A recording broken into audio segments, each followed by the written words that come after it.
Well, welcome back to the Steve Rob Show. This is part 2 of the garden shed build, and we're going to get to it here in a minute. And of course, this is a garden shed that I'm building, and last time it was the foundation. So I got all the blocks on there, and they're all leveled up nice, and we're going to start putting the frame on.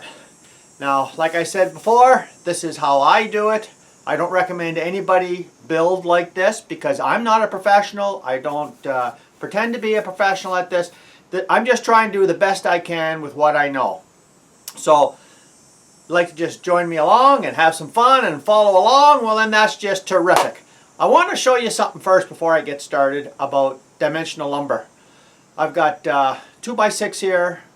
I got 4x4 post, and the 2x6 are 8 feet long. Supposed to be, when you go to the store, it says 2x6x8 and 2x6x12. Let's take a look, just so you know for a reference why I have to cut almost all of this lumber all over again to make this dimensional. Well, there we are right there. We're at the end there, and I've got the 4x4 post lined right up with the 2x6s.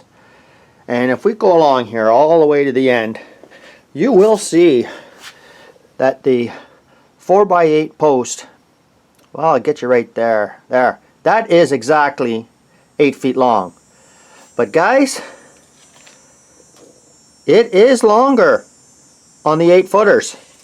And it's the same on that 2x6x12. Guys, it is longer than 12 feet. So the whole idea of this is to match up the 4x8 sheets of plywood that I'm going to use for the decking to the dimensional base. So I have to cut the 2x6x12s and reduce it by 3 inches, which is the width of these boards, so I can fit exactly a 4x8 sheet on there and 3 sheets. Because if you just use this lumber the way it is, not a chance. You'd be way too big. Just I'd throw that in there anyways, just to let you know that when you go to a lumber store, check your lumber, because a lot of times they are a little bit longer for an additional cut. Okay, let's get back to work here. Well, here we are here. I got the outside perimeter all framed in. Bring you over and I'll show you. Boy, she's pretty sunny out here today. There we go, guys. That's not too bad, eh? And it is 173 on each corner. And yeah, that's not too bad, eh? So, and them blocks, they're just 4x4 blocks. And I've glued them in. A double here, a double on the other side, and all the way around like you can see.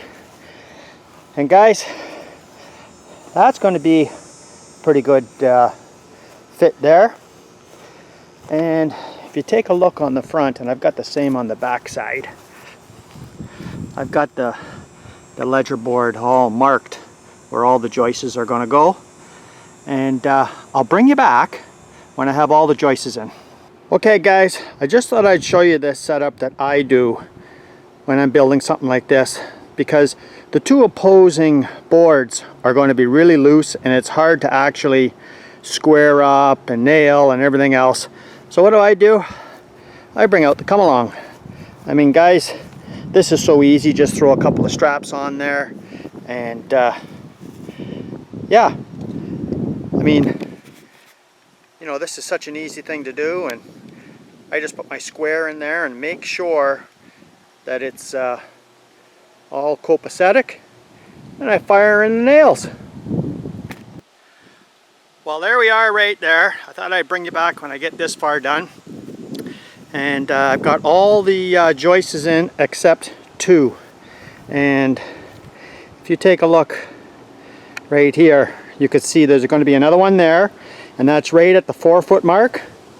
And same on the opposite side, so I'm going to have 2 extra joists in, but I'm leaving that out for now so I can fit my nail gun in between here and nail all the cross supports in. So I'll bring you back after I got all the cross supports in. Well, there we are, guys. The sun went in and it started to get windy. So here we go. This is it right here. I'll zoom you in there. I'm not too sure if you can see that or not. But everything is right on center there as we go along. And you can see here where I've got the two sheets split so they have a joist for themselves to end on as we go along. So there we go. Well, I'm too zoomed in there now. She's all done, guys. Nice easy project today.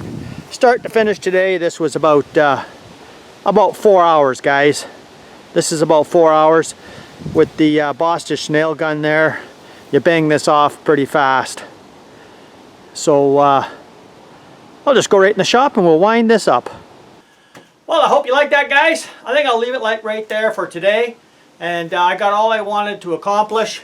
And I'm going to put the next vid in and I'm going to show you in part 3 what I do to fasten the what I've got structured so far to the ground. I mean, you never know what kind of winds you're going to get and that kind of stuff. So that will be in part 3. And follow along, guys. If you've never seen this channel before, you're welcome to subscribe. Come back again. Let's have some more fun. Cheers, guys.